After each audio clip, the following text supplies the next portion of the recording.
Olá, olá! Satisfação mais uma vez estarmos juntos para estudarmos o Evangelho sob o olhar da doutrina espírita, dentro das nossas limitações, dentro das nossas pequenas condições de entendimento, mas estamos aqui semanalmente, esse grupo aí de corações muito queridos, né? Em que paramos semanalmente às terças-feiras para estudarmos o Evangelho do nosso Senhor Jesus Cristo. Comentando, né? Tentando entender os comentários de Emmanuel, que faz referência ao Evangelho de Lucas. Estamos estudando especificamente, já há algum tempinho, né? O Evangelho de Lucas. Que possamos estar colocando hoje mais um retalho na nossa colcha de retalhos que precisa ser costurada por nós, nessa construção aí do reino dentro de nós mesmos. Afinal de contas, estudar o Evangelho nada mais é do que construir o reino dentro de nós, não é verdade? Bom, então que Deus nos abençoe, que Deus nos ilumine, que os bons espíritos estejam amparando a casa de cada um de vocês, e que possamos realmente extrair o espírito da letra ao longo do estudo de hoje. Meus irmãos, dando sequência ao nosso estudo, estamos vendo aí, hoje veremos o texto.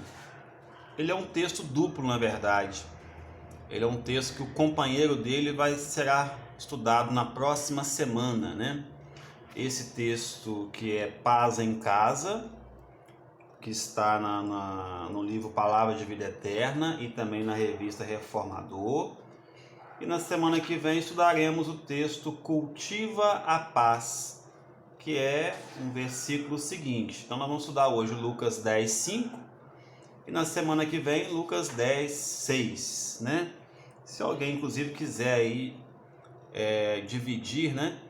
Pelo menos dividir o estudo comigo na semana que vem, ficarei muito satisfeito. Porque como o tema é praticamente o mesmo, pode ser que falte argumento dentro da minha limitação para a próxima semana. Eu já li o texto da semana que vem e é muito próximo, então estou preocupado aqui de faltar argumento. Então se alguma alma caridosa do grupo quiser partilhar o estudo comigo, depois comenta, a gente tenta costurar isso aí para a semana que vem fazermos uma parceria, né? Por que não?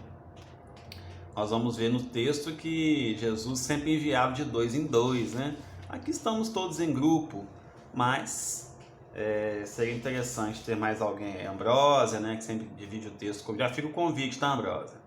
Dona Vera, que há muito tempo, né? Gosta de fazer uns estudos, faz uns estudos muito bacana, muito tempo que não fala para nós, né? Quem sabe a gente consegue organizar isso aí de tal forma a dividir Bazinho, Madalena. Fica o convite aí. Quem aceitar, estaremos aí a postos. Bom, deixa eu me organizar aqui, meus irmãos. Esses textos que nós temos estudado nas últimas semanas, vamos dar uma recordada rapidamente aqui, olha só. Começamos lá em Lucas 9, 60. Lucas 9, 60. Que é aquele estudo sobre os mortos enterrarem os seus mortos, deixar os mortos enterrarem os seus mortos, Jesus falando para um discípulo, né? Depois estudamos aquele do arado, em que ninguém que põe sua mão no arado e olha para trás, para as coisas de trás, é apto para o reino de Deus. Estudamos isso aqui também. E na semana passada, ide, eis que vos envio como cordeiros em meio de lobos, né? Hoje o versículo de estudo é Lucas 10, 5, que diz assim: em qualquer casa em que entrardes, primeiro dizei, paz a esta casa. Algumas traduções trazem assim, que a paz seja nessa casa. Tem tradução que fala que a paz desça sobre essa casa. Enfim, mas o sentido é o mesmo. Em todos esses textos, esse texto, os três anteriores, nós estamos estudando situações em que Jesus está demonstrando quais são as características que ele exigiria dos seus discípulos. Ou seja, são as condições para o discipulado. Ah, você quer ser um discípulo meu? Né? Se fosse eu ia falar assim, você quer ser um discípulo meu? Então faz isso. Mas Jesus falava de uma outra forma, né? Mas a gente consegue compreender que Jesus está aqui querendo mostrar àquelas pessoas que conviviam com ele que para segui-lo existiam algumas condições. E essa mensagem atravessou os milênios, chegou até nós, e a mensagem continua sendo a mesma. Para seguirmos o Mestre, precisamos muitas vezes deixar os mortos enterrar os mortos, precisamos colocar a mão no arado e não olhar para trás, precisamos entender que muitas vezes somos lobos ou ovelhas, e enquanto ovelhas somos enviados a meio de lobos, né? E hoje é Jesus dizendo, olha, quando você chegar numa casa, a primeira coisa que você deve fazer é isso, que a paz seja na sua casa, tá? Então são condições, nós vamos continuar. Essa parte do Evangelho de Lucas, ela vai trazendo diversas informações aí dos critérios para ser um discípulo de Jesus, né? Eu fiquei pensando um tempinho nisso, depois de 2000 anos, né? Será que nós poderíamos ser considerados discípulos de Jesus? Quando eu me fiz essa pergunta no primeiro instante, a resposta mental que veio foi a seguinte: quem é você, Juliano? Cheio de imperfeições, cheio de mazelas morais, cheio de sombras. Mas depois, refletindo um pouco mais atentamente e lendo o Evangelho, segundo o Espiritismo principalmente, eu percebi que nós podemos sim sermos considerados discípulos de Jesus. Jesus não escolheu espíritos puros para o representar aqui na Terra, enquanto encarnados. Existem espíritos, né, da mais alta envergadura espiritual que o representa. Mas Pedro, por exemplo, era um homem rude, um homem até mesmo um pouco tosco, né? Enfim. Mas conforme dissemos em outra oportunidade, Jesus tem essa capacidade de olhar para nós e enxergar ali o ser no qual nos transformaremos. Pois existe uma fatalidade na nossa existência. Todos nós um dia seremos espíritos puros. Todos nós. Certa feita eu falei isso com um espírita. Olha como é que isso é arraigado na nossa consciência. Espírita, e ele me diz, eu não concordo com isso não consigo imaginar que eu vou chegar no mesmo patamar do Cristo. Vai! Isso é promessa dele mesmo. Quando ele disse, vós podereis fazer isso que eu faço e muito mais. Esse muito mais ele não consegue nem imaginar o que é, né? Então, aí vem o Espiritismo explicar que na hierarquia evolucionista nós vamos galgando patamares evolutivos, que é simbolizado aí no texto bíblico do Velho Testamento pela escada de Jacó, até chegarmos no mais alto degrau, que é o degrau de espírito puro, né? Então, às vezes a gente tem que tomar um certo cuidado para não ficarmos nos martirizando em excesso. Temos que olhar sim com muita sinceridade para nós mesmos e identificarmos as nossas dificuldades, nossas mazelas, tudo aquilo que nós fomos construindo ao longo de muito tempo em outras encarnações. Por isso que a proposta do autoconhecimento ela é essencial na proposta evolutiva, mas temos que ir percebendo também que estamos avançando, porque senão fica muito pesado ser cristão. E o próprio Cristo disse que o seu jugo era leve. Ah, Juliana, mas toda semana a gente estuda aí que tem sacrifício para poder fazer? Sim, existe sacrifício, né? O significado da palavra sacrifício é sacro ofício, trabalho sagrado. É sim.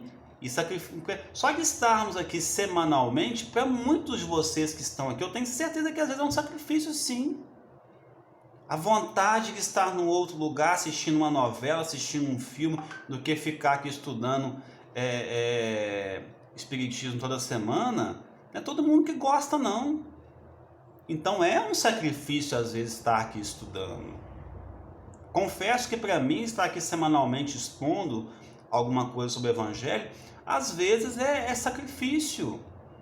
Não me vejo em condições, me dá um certo trabalhinho, porque eu não tenho a facilidade que os oradores espíritas têm, tem que ter o trabalho de pesquisa, mas é o entendimento de que ser cristão, como diz o Evangelho segundo o Espiritismo, não sei qual o autor acho que é no texto Bons Espíritos, se eu não estiver enganado, mas está no Evangelho segundo o Espiritismo, que é uma frase famosa, qual é? Reconhece-se o verdadeiro espírita pela sua transformação moral, ou seja, o cara conseguiu se transformar, mas os espíritos continuam, e também pelo esforço que faz para domar as suas más inclinações. Então, se você está no esforço, e é importante reconhecer se você está ou não no esforço, você é espírita sim. Se você é espírita, você é um discípulo de Jesus. Essa foi a linha de pensamento que eu tracei aí. Se alguém discordar, a gente respeita muito, mas eu acho que a gente tem que ter esse olhar um pouco mais fraterno para conosco mesmo. Não se achar o último biscoito do pacote, né? Mas olhar, falar, aqui eu já consegui caminhar, aqui eu estou lá embaixo, né? Então aí observando isso aí. Então, quando a gente estuda esses textos que nos mostram as condições do discipulado, é importante que a gente tem que se enxergar ali. Será que eu tenho condições já de olhar para a morte e realmente entender o que é a morte, como já estudamos? Será que eu já estou conseguindo me observar e ver o tamanho do lobo que tem dentro de mim, mas perceber também em que momento a ovelha ganha força? É isso, né? É isso. E hoje vamos estar estudando essa parte em que Jesus orienta, assim que chegar na casa de alguém, que você diga que a paz seja nessa casa. Só recapitulando aqui da semana passada, conforme nós dissemos, essa fala de Jesus, segundo a narrativa de Lucas, era para vários discípulos. Lucas diz 70 ou 72, que ele pediu que fossem até as cidades essas que seriam visitadas por ele, que fossem de dois em dois, e aí existe um significado bacana nisso, né? Tem várias abordagens que podem ser feitas em cima desse de dois em dois, mas tirando apenas uma, a nos mostrar que evangelizar é em grupo, ninguém faz nada sozinho. Muitas vezes nós nos predispomos a um trabalho na casa espírita e achamos que aquele trabalho é nosso, né? É o trabalho, me incomoda. De vez em quando a pessoa fala, vamos na reunião do Juliano. Quem sou eu para ter reunião? Eu posso dar uma reunião de escola, eu sou professor, ou uma reunião com meus funcionários aqui na empresa. De evangelho? De forma alguma. Vamos à reunião do evangelho, né? A gente não sabe quem está na condução, né? Somos todos aqui meros instrumentos. Então, é Jesus nos mostrando essas condições, né? E é importante que a gente se perceba como discípulo, sim. E voltando, que eu me perdi um pouquinho aqui, a questão de dois em dois, eu imagino que é isso, né? Nós não devemos achar que caminhamos sozinhos, né?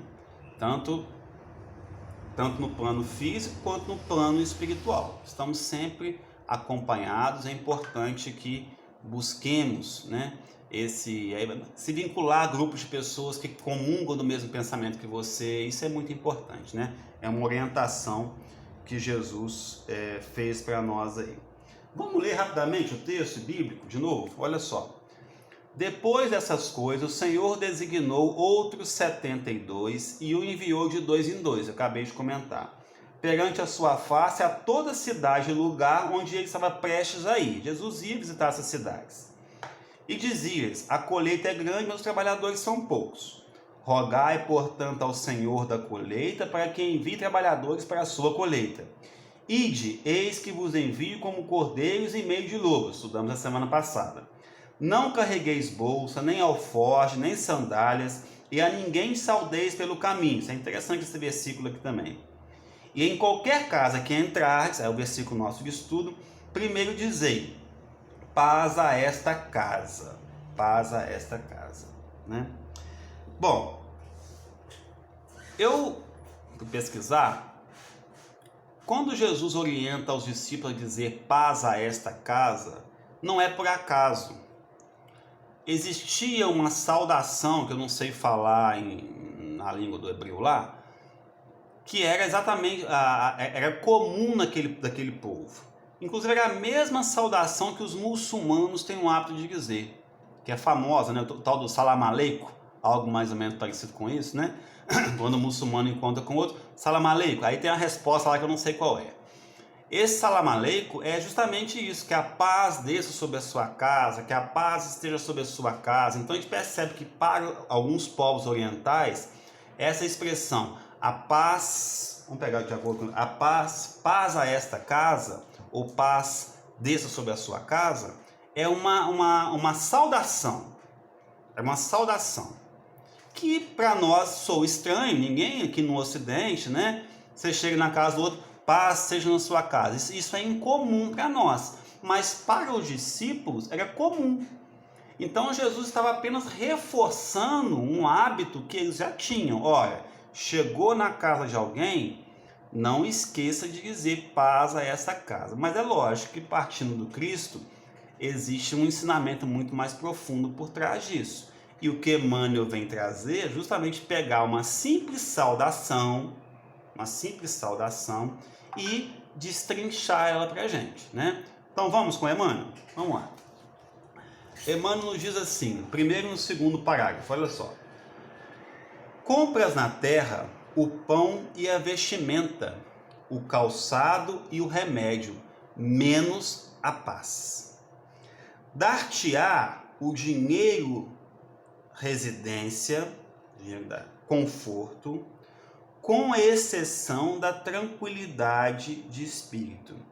Eis porque nos recomenda Jesus, venhamos a dizer, antes de tudo, ao entrarmos numa casa, paz seja nessa casa. Então a gente percebe aqui de cara que o Emmanuel já está nos... Só pegar um gancho rapidinho aqui. O Emmanuel já está nos alertando que a paz, a conquista da paz, e essa paz é uma paz totalmente interior, ela não está vinculada a dinheiro. Eu até achei estranho, por que Emmanuel foi fazer essa relação, né, do dinheiro com a paz? Foi assim, não é estranho nada, porque nós muitas vezes buscamos a paz no dinheiro, né? Não existe nenhum problema em você trabalhar e buscar a sua subsistência, oferecer o máximo de conforto que você acha para a sua família. Isso não é nenhum problema. Nós vivemos num mundo de encarnados e precisamos sim trabalhar e buscar nossa subsistência, né? A questão é quando a gente começa a colocar todo o nosso objetivo e toda a nossa energia na busca pelo dinheiro, na esperança de que aquilo venha nos trazer paz. Aí nós vamos estar furando buraco na água, né? Não é assim que vai acontecer. Então essa busca cega por dinheiro, que é o objetivo de uma grande parte da humanidade, principalmente no mundo ocidental, é para muitos uma busca de paz, mas é igual beber água do mar, não vai matar a sede. Então Emmanuel que já está chamando a atenção nossa logo no início. Interessante que Kardec tratou desse assunto, meus irmãos, no Evangelho segundo o Espiritismo, capítulo 25, título Buscai e Achareis, E aí traz várias passagens, ajuda-te, o céu te ajudará. E aí tem a passagem, o texto que fala, não vos inquieteis pela posse do ouro, em que Kardec traz uma passagem bíblica de Mateus, não traz essa, mas que é análoga a essa que nós estamos estudando. Muitas vezes, quando você não encontrar no Evangelho segundo o Espiritismo a passagem bíblica do Evangelho que você está estudando, pode ser que Kardec escolheu uma análoga, porque muitas vezes, já comentamos isso aqui, Mateus, Marcos e Lucas, que são chamados evangelhos sinóticos, eles tratam da mesma passagem bíblica. E Kardec escolhia apenas uma dos três, né? Então, nesse capítulo 25, não vos inquieteis pela posse do ouro, nesse texto, Kardec vai tratar desse assunto aqui. Ele faz a referência da busca da paz com o dinheiro também, assim como Emmanuel também fez, né? Então é chamando a atenção nossa para que a gente não se perca nesse labirinto, que nós vamos realmente nos perder, né? Vamos seguir com Emmanuel. A lição exprime vigoroso apelo à tolerância e ao entendimento. Tolerância e entendimento. Sempre que você vai, né? Jesus estava enviando os discípulos para divulgar o evangelho antes dele. Então Emmanuel está falando assim, para que eles pudessem ter êxito, e eles tiveram vários, nós vamos ver isso mais na frente, eles tiveram, era preciso ter tolerância e entendimento. Tolerância com a dificuldade com o outro, não é fácil bater na casa de alguém para levar o evangelho. Quem está habituado aí com campanha do quilo, né? Eu participei durante um tempo, a gente toma muito não para cara fora, né? Pessoas que nos tratam de uma forma muito rude e tal, então tem que ter tolerância, né? Tem que ter tolerância. E tem que ter entendimento. Entendimento de que o outro é o outro, né? Entendimento de que muitas vezes as suas buscas ainda não são as buscas do outro. Então, são duas virtudes que é imprescindível para que você consiga levar, que os discípulos estavam fazendo, é isso, né, gente? Nós estudamos essa passagem, levar o evangelho para as demais pessoas, né? Emmanuel continua aqui. No limiar do ninho doméstico, ele traz agora para dentro da nossa casa. Unge-te, né? De compreensão e paciência, a fim de que não penetres o clima dos teus afeição de inimigo familiar. Então, olha só. Na nossa casa agora, Emmanuel, né, muda um pouquinho o foco. A nossa casa, nosso ninho doméstico, unge-te de compreensão e paciência. Compreensão de quê? Compreensão do que eu acabei de dizer anteriormente, de que o outro é o outro, de que o tempo do outro não é o mesmo tempo seu, de que as buscas do outro não são as suas buscas, né? De que vivemos no mundo de provas e expiações, apesar de estarmos no mesmo núcleo doméstico, serem muitas das vezes provas e expiações em conjunto, mas que o foco é direcionado para cada um de nós de maneira diferente algumas vezes. Às vezes a virtude que aquela expiação, aquela prova está tentando forjar dentro do indivíduo, é uma virtude que você talvez já caminhou no sentido dela. Então, compreender de que o outro, né, tem o tempo dele. E paciência, né, a famosa ciência da paz aí, só um minuto. A ciência da paz, né? Ciência é algo que se aprende. Ninguém nasce com ciência, com conhecimento, né? A gente até tem, né, diante da reencarnação, mas você aprende com ciência. Então você aprende a ter paciência. A gente aprende a ter, né? Quando fulano fala assim, nossa, eu não tenho paciência nenhuma. Ó, que bom, esse é o primeiro passo. Já identificou o que você não tem. Vamos para o segundo passo? Vamos tentar construir agora essa paciência, que é um patrimônio que você ainda não detém, né? Então é uma conquista, são patrimônios, né, gente? Que a gente tem que ir buscando construir dentro de nós, né? E ele encerra esse parágrafo da seguinte forma: afeição de inimigo familiar. Porque muitas vezes, isso é muito comum no meio espírita, observem bem. Não sei se vocês vão... Aí que é uma opinião pessoal. Nem sempre os trabalhadores espíritas conseguem, não é convencer, evangelizar ou carregar para o núcleo espírita as pessoas da sua família. Nem sempre. Minha família mesmo tem isso, né? Por que será? Muitas vezes porque eles começam a te enxergar como um inimigo familiar. Dentro daquela pressão toda para transformar o outro, né? Então, Evangelho segundo o Espiritismo, né, naquele capítulo que eu disse, fala disso. Ele encerra o capítulo assim, quer ver? Acabei de lembrar, olha só. Olha o que Kardec nos diz. Não os inquieteis pela posse do ouro. O último parágrafo desse título, olha só. Assim diz hoje o Espiritismo aos seus adeptos. Para nós, né? Não violenteis nenhuma consciência. Não forceis ninguém a deixar sua crença para adotar a vossa. Não lanceis anátema sobre aqueles que não pensam como vós. Acolhei aqueles que vêm a vós e deixai em paz o que os repele. Lembrai-vos da palavra do Cristo. Outrora o céu se tomava pela violência, hoje pela brandura. Conversava com alguns companheiros, inclusive fazem parte do grupo na semana passada, e estava dando uma desabafada sobre uma questão familiar, e alguns me disseram: Juliano, você tem que amar, não tem outra solução.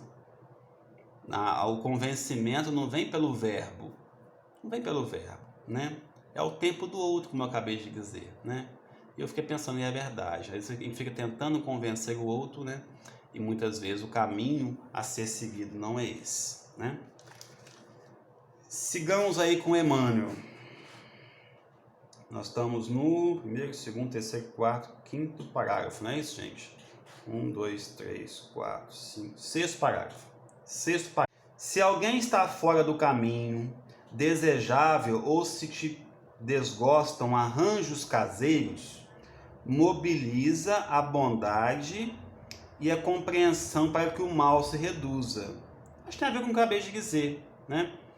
Você pode reduzir o mal se pacificando. Às vezes você não vai conseguir muitos avanços com o outro no campo do verbo. Acho que tem a ver com isso, né, meus irmãos? Se problemas te preocupam ou apontamentos te humilham, cala os próprios aborrecimentos, limitando as inquietações. Isso aqui me calou profundamente dentro de mim. Muitas vezes a gente tem uma necessidade de expor os nossos problemas, que é importante. É importante. Isso aí a psicologia fala muito disso, a tal da catarse, né? Os psicólogos e psicanalistas trabalham com isso, né? E às vezes você pode ter um amigo, eu tenho alguns amigos que eu consigo desabafar. Mas às vezes a gente faz isso em excesso. Já observaram isso? Você chega para conversar com uma pessoa, vai contar um problema, a pessoa já está pensando no problema que ela tem, que é maior, que na cabeça dela é maior do que o seu. E ela precisa falar do dela para te mostrar que o seu é pequeno. Não é? Não tem isso? Então, às vezes a gente tem que limitar o problema. E muitas vezes limitar o problema é não ficar falando dele o tempo todo, né? Quando Emmanuel coloca aqui, ó, cala os próprios aborrecimentos, limitando as inquietações. Não vai resolver se você calar, mas às vezes você não vai piorar a situação, né? Tem pessoas que têm aquela necessidade de estarem falando dos problemas como se fossem as pessoas que mais sofrem no mundo, né? Assim, então a gente tem que tomar esse cuidado.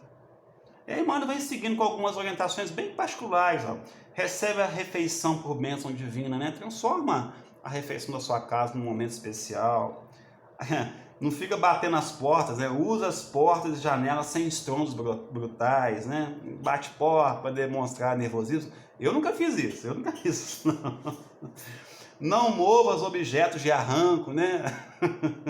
Eu tô rindo porque eu já fiz isso. Foge a gritaria inconveniente, né? A gente resolve tudo na gritaria, tudo falando muito alto. Eu tô até falando um pouco mais alto aqui, por causa do meu telefone tá com um probleminha no som. Então se eu estiver gritando, você abaixa o volume aí. Há quem diga que o lar é o ponto do desabafo, o lugar em que a pessoa se desoprime. reconhecemos que sim, Emmanuel concorda que o lar tem que ser esse lugar que você dá uma desabafada. Entretanto, aí vem a condição, né? Tem sempre uma condição do Emmanuel, impressionante, né? Isso não é razão para que ele se torne em praça onde a criatura se animalize. Muitas vezes, dentro do lar, nós damos vazões aos nossos instintos mais animalescos. Confesso a vocês que já tive algumas atitudes dentro do lar em que me envergonho profundamente, porque realmente são atitudes, às vezes, que beiram a animalidade, né? Por isso que é difícil, né, gente? Por isso que o lar é o cadinho, famosa essa frase, né? Cadinho redentor das almas endividadas, né? É o cadinho, é assim mesmo. Pacifiquemos nossa área individual para que a área dos outros se pacifiquem. Pacifique nossa área individual. E aqui eu relacionei com o nosso campo mental. Busquemos a paz mental. Tem alguns recursos aí sendo famosos hoje, como a meditação, né? Estudo, a leitura, né? Tem vários, tantos recursos aí. Porque pacificando a nossa área individual, a área do outro, ela vai melhorar um pouquinho. Às vezes não tão quanto você gostaria, né? Mas a gente tem que perceber que os avanços, eles são devagar. Eles são devagar. E aí Emmanuel encerra o texto. Todos anelamos a paz do mundo. No entanto, é imperioso não esquecer que a paz do mundo parte de nós, né? Só conseguimos oferecer, né, meus irmãos, aquilo que realmente temos. Então, quando Jesus dizia aos discípulos, ao chegar numa casa, diga paz a esta casa, em verdade ele estava convidando a esses discípulos também que conseguissem cultivar essa paz dentro deles, de tal forma que ao chegar nas casas, eles conseguissem oferecer um patrimônio que era deles, que no caso, paz interior, né? Reflexão bem singela, mas é o que a gente tinha para dizer na noite de hoje. Forte abraço a todos e até semana que vem, se Deus quiser.